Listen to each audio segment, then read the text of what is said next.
नमस्कार दोस्तों, मेरा नाम राहुल है और हम लोग हिंदी व्याकरण पढ़ रहे हैं, जिसके अंतर्गत मैंने एक चैप्टर शुरू किया है आपका तत्सम एवं तद्भव शब्दों पर आधारित पूर्णतः ये चैप्टर है।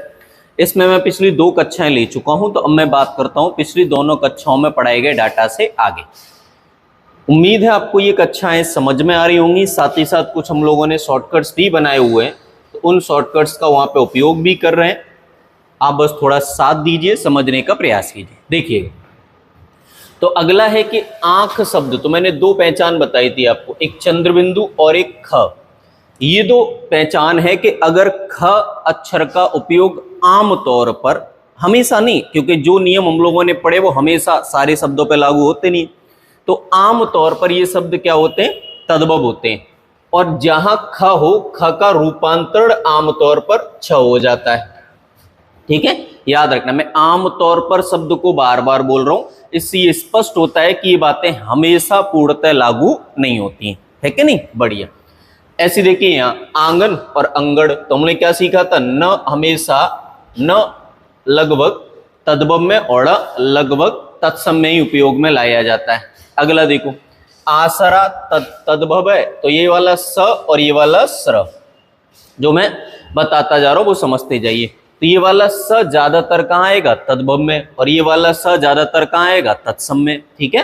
अनाड़ी तद्भव है, जिसका तत्सम अनार्य है। ये पढ़ने में सरल, ये पढ़ने में कठिन। हमने सीखा था ना, संस्कृत के शब्दों में आम तौर पर अर्ध अक्षरों का प्रयोग ज्यादा होता है। यही वजह है कि संस्कृत के शब्दों में अक्षरों का प्रयोग ज्यादा होने के कारण मुख्य तौर पर हमें जानकारी मिल जाती है आधे अक्षर की, ये कठिन है, ये सरल है। आगे देखिए, अकाज का तत्सम अकार्य है। कैसे पता, ये सरल, ये कठिन। कुछ कुछ तो देखो याद भी करने पड़ते हैं ना, जैसे मैं आपको पढ़ा रहा हूँ, फिर मैं आपको प्रैक्टिस कराता हूँ, तो जो मैं आपको ऑफलाइन क्लास में प्रैक्टिस कराता हूँ उन सब में मुझे कैसे पता होता है उनके उत्तर, क्योंकि मुझे भी वो डाटा याद होता है कि नहीं। नहीं तो सोच के देखिए, मैं आपको एक एक चैप्टर के 400 500 सवालों की प्रैक्टिस करा रहा हूँ। अब एक चैप्टर के 400 से 500 सवाल कराऊं और उनमें सारे के सारे सवालों के सही जवाब दे दूं, कैसे दे सकता हूं, क्योंकि वो डाटा मुझे याद है। तो आपको भी क्या करना, उतना सीखना जितना मुझे आता है। मुझे कितना आता है, जितना मैं पढ़ा रहा हूं। ठीक है ना। चलिए, आखर देखो, फिर वही बात मिल गई ना, ये वाला छ और ये वाला ख, कि ख आमतौर पर तद्भव में और छ आमतौर पर तत्सम में। अगला देखो, अंग रखा, ख कहाँ मिल गया, तद्भव में, और छ कहाँ मिल गया, तत्सम में। आंसू देखो, ये वाला स और ये वाला स्र, तो ये बातें आपकी मैच कर रही हैं। आंसू क्या है, आंसू तद्भव है और अश्रु तत्सम रूप है।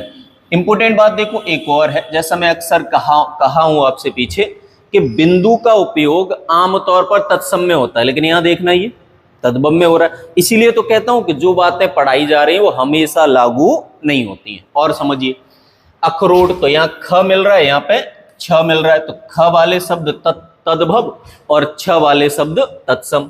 उपरोक्त पढ़ने में सरल, उपर्युक्त पढ़ने में थोड़ा टफ। उत्साह और उत्साह, कोई लॉजिक लागू नहीं हो रहा है, डायरेक्ट याद रखना है। उजला और उज्जवल पढ़ने में ये टफ है, ये सरल है, तो सरल होते हैं तद्भव और टफ होते हैं तत्सम। आंवला और आमलक, कोई शॉर्टकट नहीं बन रहा है, डायरेक्ट याद रखना है। उल्लू उलूक, ये संस्कृत का शब्द है, आप सबको पता होगा। ऊंचा हिंदी का शब्द है, उच्च संस्कृत का शब्द है, पता होगा।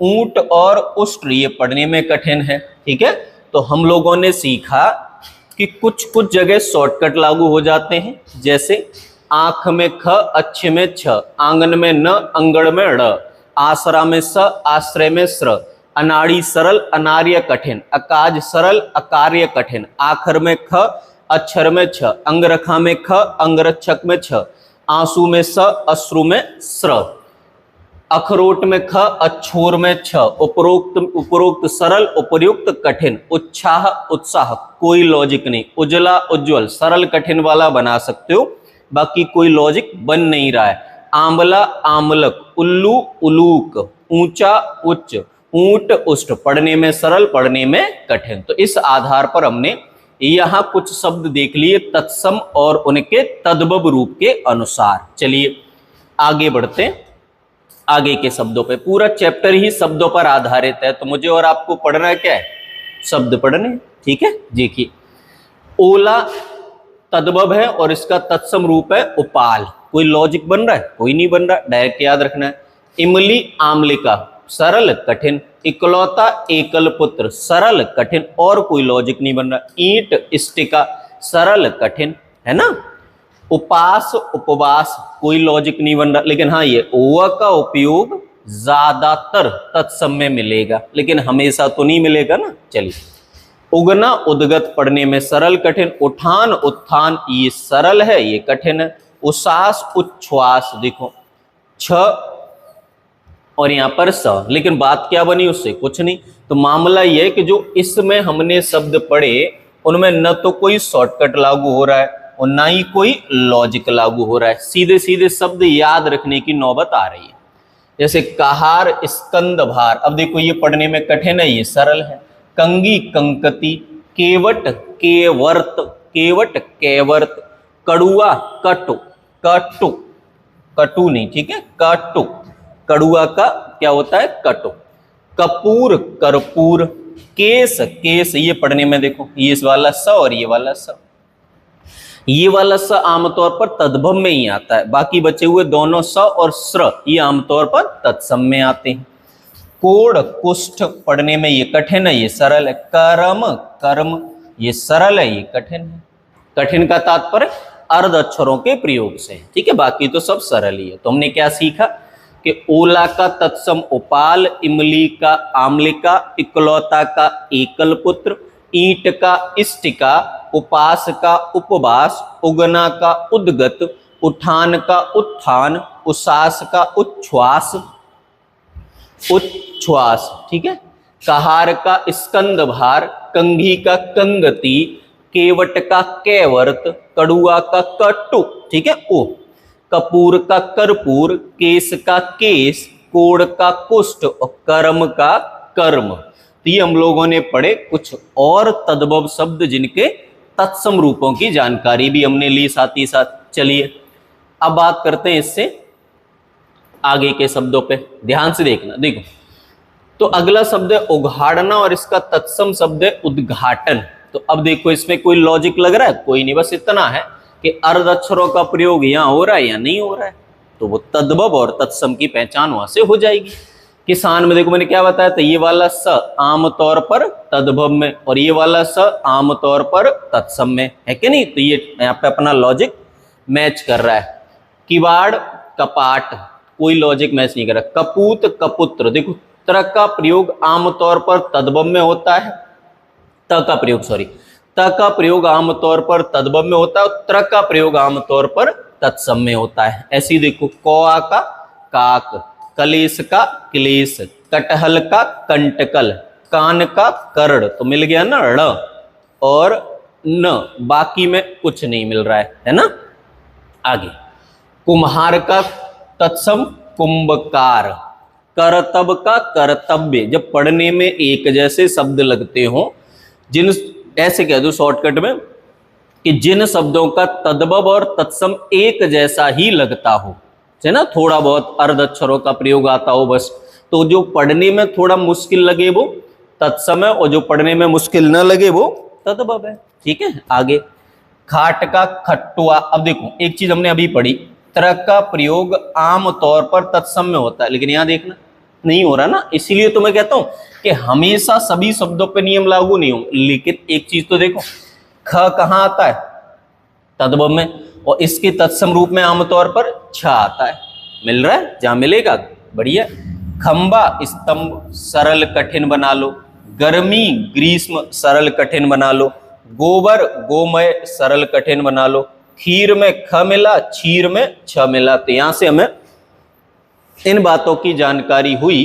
क्या जानकारी हुई? कि उघाड़ना का तत्सम उद्घाटन, किसान का तत्सम कृषक, किवाड़ का तत्सम कपाट, कपूत का तत्सम कुपुत्र, कौआ का तत्सम काक, कलेश का तत्सम क्लेश, कटहल का तत्सम कंटकल, कान का तत्सम कर्ण, कुम्हार का कुंभकार, करतब का कर्तव्य, खाट का खटवा, खत्री का क्षत्रिय, खंबा का स्तंभ, गर्मी का ग्रीष्म, गोबर का गोमय या गोमल, थीर का क्षीर। तो ये कुछ और शब्द हमने पढ़े जिनके तद्भव रूप से हमें उनके तत्सम रूपों की जानकारी मिली। चलिए कुछ और शब्दों को देखने का प्रयास करते हैं, आराम से मेरी बात को समझिएगा।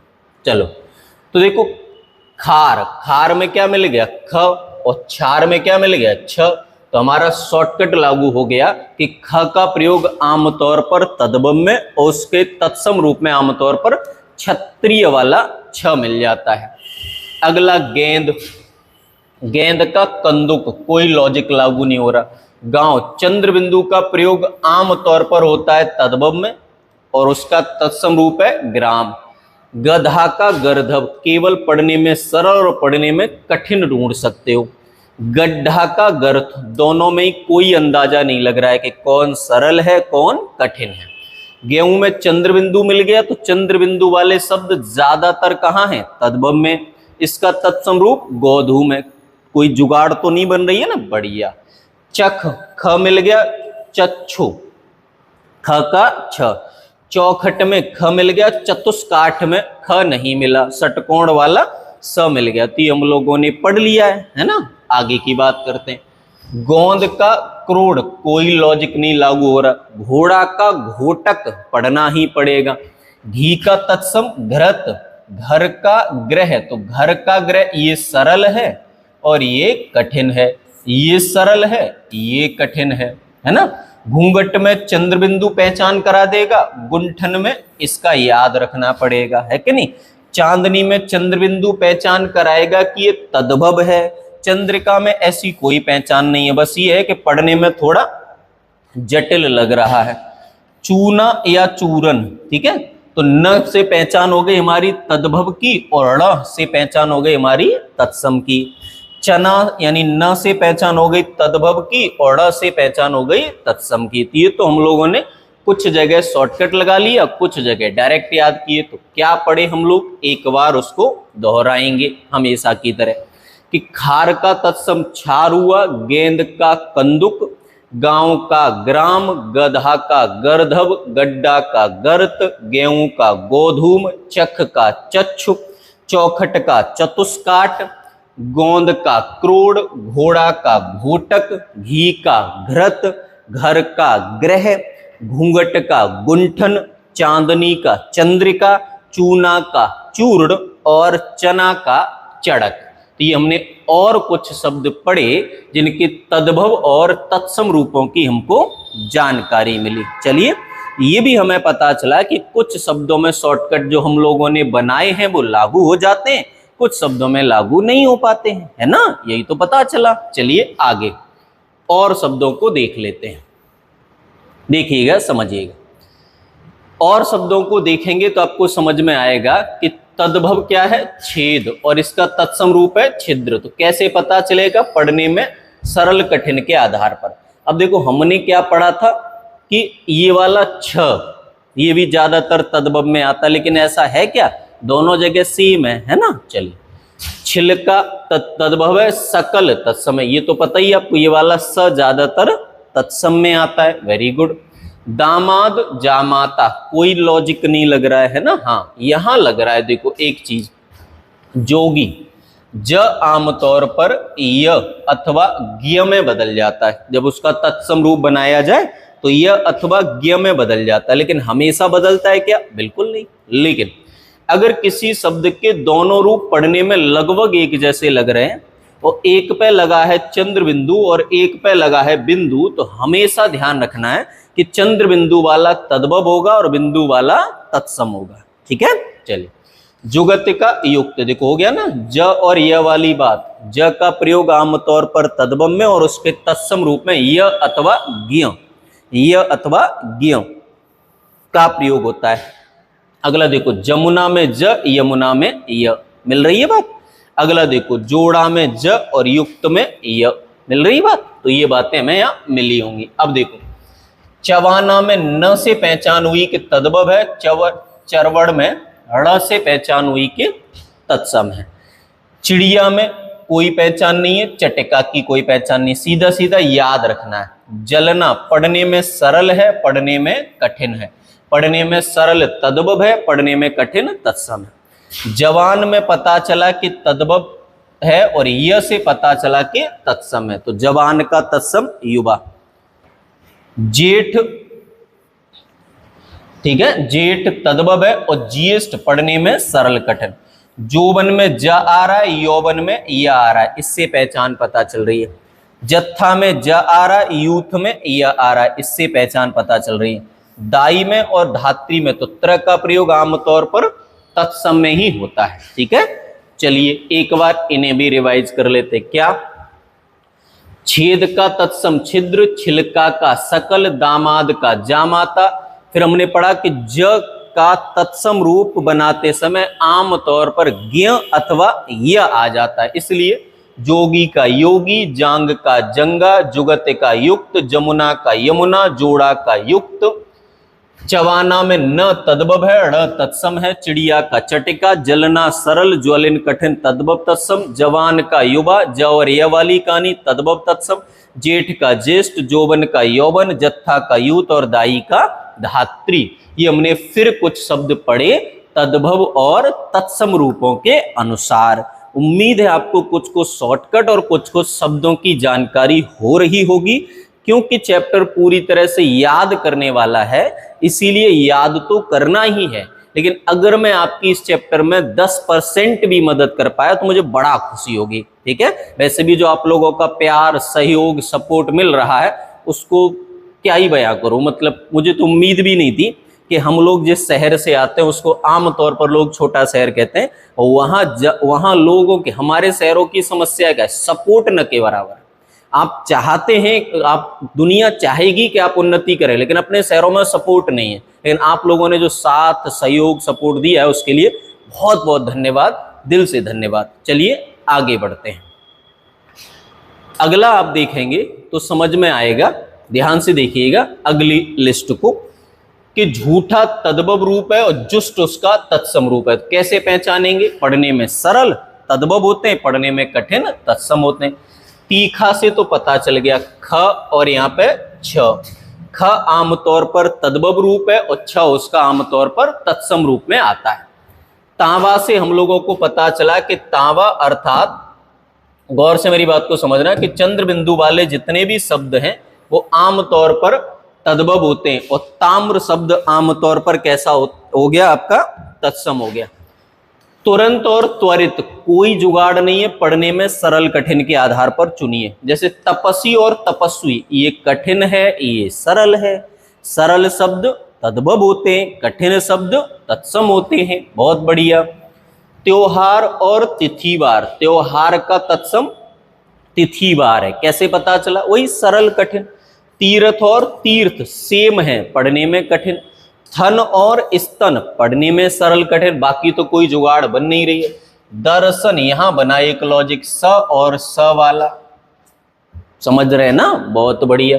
दोना न मिला, द्रोड़ ड़ मिला, न वाला तद्भव, उसका तत्सम ड़। दुबला और दुर्बल, पढ़ने में सरल है, पढ़ने में कठिन है। दाढ़ी और दंष्ट्रिका, कोई जुगाड़ नहीं बन रही है, डायरेक्ट याद रखना पड़ेगा। दही और दधिक, कोई जुगाड़ नहीं बन रही है। दूध सरल है, दुग्ध कठिन है, जुगाड़ बन रही है, सरल कठिन। धोना और धावन, मैंने बताया था व का प्रयोग आमतौर पर तत्सम शब्दों में मिलेगा।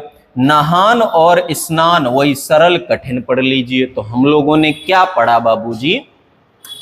हम लोगों ने पढ़ा कि झूठा का तत्सम जुष्ट है, तीखा का तीक्ष्ण है, तांबा का ताम्र है, तुरंत का त्वरित है, तपसी का तपस्वी है, त्योहार का तिथिवार, तीर्थ का तीर्थ, थन का स्तन, दर्शन का दर्शन, दोना का द्रोड़, दुबला का दुर्बल, दाढ़ी का दंष्ट्रिका, दही का दधे, दूध का दुग्ध, धोना का धावन और नहान का स्नान। तो हमने फिर कुछ और शब्दों को लिया जिनके तद्भव और तत्सम रूपों की जानकारी प्राप्त की। उम्मीद है यहां तक आपको समझ में आया होगा। चलिए आगे के और शब्दों को लेने का प्रयास करते हैं।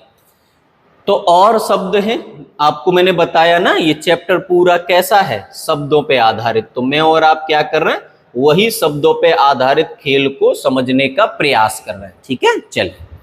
दिवाली तद्भव रूप है, उसका तत्सम रूप है दीपावली। तो मैंने क्या समझाया, वह वाली बात से आप पहचान लो कि ये वह आमतौर पर तत्सम में ही आता है ना। दवाना से दमन, कोई जानकारी डायरेक्ट जुगाड़ नहीं बन रही है ना। दूल्हा दुर्लभ, देखो बड़ा दुर्लभ है, सरकारी नौकरी वाला दूल्हा ढूंढना बड़ा दुर्लभ है, तो ऐसे याद रखो, दूल्हा दुर्लभ। दिया घर पे कहते हैं, दीप मंदिर में कहते हैं, ऐसे करके याद रखो, सरल कठिन। धरती ता आ गया, धरित्री त्रा आ गया, तो त तद्भव रूपों में पाया जाता है। और छ त्र ज्ञ तीनों ही शब्द संयुक्त व्यंजन जिन्हें आप कहते हो या संयुक्त वर्ड जिन्हें आप कहते हो, वे सब तत्सम में ही पाए जाते हैं आमतौर पर, हमेशा तो नहीं, क्योंकि जो मैं बोल रहा हूं वो बातें हमेशा के लिए लागू होंगी, बिल्कुल लागू नहीं होंगी। बहुत बढ़िया। धनिया से धनिक, धुनी से ध्वनि, निद्रा से नींद। तो हमें पता चला कि यहाँ पे हमें क्या पता चला, इनमें कोई जुगाड़ नहीं बन रही, इसलिए मैंने जल्दी जल्दी पढ़ दिया। आगे, पराठा सरल परपट कठिन, पीढ़ी सरल पीठिका कठिन, धीरज सरल धैर्य कठिन, धुआं चंद्रबिंदु धूम्र में आधे अक्षर यानी कठिन, नाखून कोई पहचान नहीं हो रही, पढ़ना ही पड़ेगा, नया और नव पहचान नहीं हो रही, पढ़ना ही पड़ेगा, नंगा और नग्न कोई पहचान नहीं है, पढ़ना ही पड़ेगा, नींबू और निम्बक कोई पहचान नहीं है, पढ़ना ही पड़ेगा। तो हम लोगों ने क्या सीखा इस स्लाइड में कि दिवाली का तत्सम दीपावली है, दवाना का तत्सम दमन है, दूल्हा का तत्सम दुर्लभ है, दिया का तत्सम दीप है, धरती का तत्सम धरित्री है, धनिया का तत्सम धनिक है, धुनी का तत्सम ध्वनि है, निद्रा का तत्सम नींद है। ऐसे ही पराठा का तत्सम परपट है, पीढ़ी का तत्सम पीठिका है, धीरज का तत्सम धैर्य है, धुआं का तत्सम धूम्र है, नाखून का तत्सम नख है, नया का तत्सम नव है, नंगा का तत्सम नग्न है और नींबू का तत्सम निम्बक है। तो इससे हमें ये जानकारी मिली कि कुछ शब्दों के तद्भव और तत्सम रूपों को कैसे पहचान किया जाएगा। चलिए मैं बढ़ता हूं इससे आगे की स्लाइड पर, आगे की बात करते हैं। तो आगे आप देखेंगे कुछ और शब्दों को हम लोगों ने लिया है इस डाटा को समझने के लिए। ठीक है, जैसे नैन का तत्सम रूप है नयन, कोई जुगाड़ तरीका नहीं बन रहा है कि याद किया जा सके, डायरेक्ट याद ही होना पड़ेगा। देखिए, नारियल का नारिकेल कोई तरीका नहीं, नेवता में ने आ गया, निमंत्रण में त्रड़ा अड़ा आ गया, त्र और अड़ दो अक्षर आ गए जिनसे हमारी पहचान हो जाएगी तत्सम तद्भव की। अब जैसे ये देखो, पुत्र और पौत्र, नहीं ये शब्द गलत हो गया। ठीक है, पुत्र और पौत्र, या फिर इसको सही कर ले रहा हूं। ठीक है, तो पुत्र की जगह यहां पे होता है पोता, पोता और पौत्र। पोता होता है तद्भव रूप, पौत्र होता है उसका तत्सम रूप। देखो, पतोहू में ता आ गया, पुत्रवधू में त्र आ गया, है ना, ये तो जुगाड़ बन रही है। परसों में देखो सा आ गया, परस्व में स्व आ गया, पसारना में न आ गया, इसमें ड़ आ गया।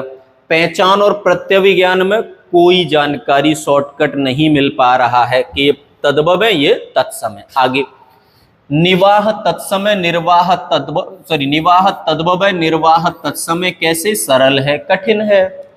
आगे, नेहर और ज्ञाति ग्रह में कोई जानकारी नहीं, लेकिन हाँ एक जानकारी मिल रही। क्या मैंने क्या बोला, संयुक्त वर्ण आमतौर पर कहाँ मिलते हैं बताइए जरा, तत्सम में। बहुत बड़ी। प्रणाली न मिल गया, प्रणाली ड़ मिल, पांत और पंक्ति सरल कठिन, पाहन न मिल गया, पाषाण ड़ मिल गया, पिपासा और प्यास कोई जुगाड़ नहीं, पतला और प्रतन सरल कठिन, पूत और पोता ये भी सरल कठिन। तो सॉरी सीधे सीधे, तो यहां से हम लोगों ने क्या सीखा कि नैन का तत्सम नयन है, नारियल का नारिकेल है, नेवता का निमंत्रण है, पुत्र का पौत्र है, सॉरी पोता का पौत्र है, पतोहू का पुत्रवधू है, परसों का परस्व है, पसारना का प्रसारण है, पहचान का प्रत्यय विज्ञान है, निवाह का निर्वाह है, नेहर का ज्ञाति ग्रह है, प्रणाली का प्रणाली है, पांत का पंक्ति है, पाहन का पाषाण है, पिपासा का प्यास है, पतला का प्रतनु है और पूत का पोता है। कुछ शब्द टाइपिंग में गलत हो जाते हैं तो मैं उनका जिक्र यहाँ पे करता जाता हूं।